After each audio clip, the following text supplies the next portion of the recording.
Bai, koste jaku ez, hasiera hortan eurek baloi jabetza euseuki dabe eta koste jaku presiñora heltzi, baina bueno, nik uste hortik aurrera ekipuk daukendan amonda dela, aukerak auki eusela, gol parea besartu hauz gutxi gaitxik balixo estabenak eta bueno, ez goiz, posik etxea ez, egixe da, bueno, ikusitxe zela izen zebazo da batez bigarren zati hortan taldia izegako lagix eskatu eta nik ikusi dutena oso posik jumbi dutela etxea, baina galdu jau, eta hemen beti izateko modun ez. Importanti da jokalarixek maila hau moti, eta importanti da bai irabazti eta gaur ez da irabazi, galdu jau, eta bueno, alde hortatik hori ez.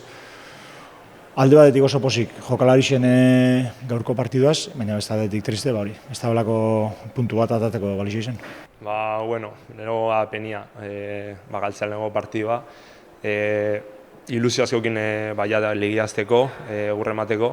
Eta aurreko urteko partidotik pixkat gorauta bazakimun zelako partidu izango zen, intensua, ide huelta askokua eta gaur ere hola izan da. Alare nik uste ekipuak kriston ondo kompetitxoula, bukera arte bi gol anulo digute, hortxe hon geha partidua enpatatzeko, eta bueno, azkenean ez du lortu, baina sentsazio honekin atatzen geha partidotik. Pixkat kostan bizak guzti hartzia, sufritzen hon geha horre presioan duda batzukin eta beurak hori zentroakin da kornerrakin eta pixkat lehenengo minutu horrek guri jaten ondia, baina bueno, gero hueltia eman dixeu, gero bere ja zentatzen hasiga partiduan eta okazioak eduki ditugu enpatatzeko, baina ez dugu azkenean ez dugu lortu.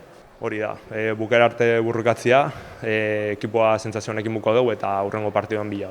Bueno, creo que el comienzo ha sido un poco duro, creo que ha sido un partido que se ha definido por detalles, creo que hemos empezado un poco mal, pero bueno, luego hemos sabido ajustar y hemos dado la cara en todo momento, hemos creído hasta el final, no ha llegado, pero bueno, ya pensando en el siguiente partido. Sí, bueno, lo que te digo, que el partido se ha ido por detalles, una jugada que ha sido puntual, pero bueno, cogemos un poco los 90 minutos del partido y aprender y ya pensando en lo que viene.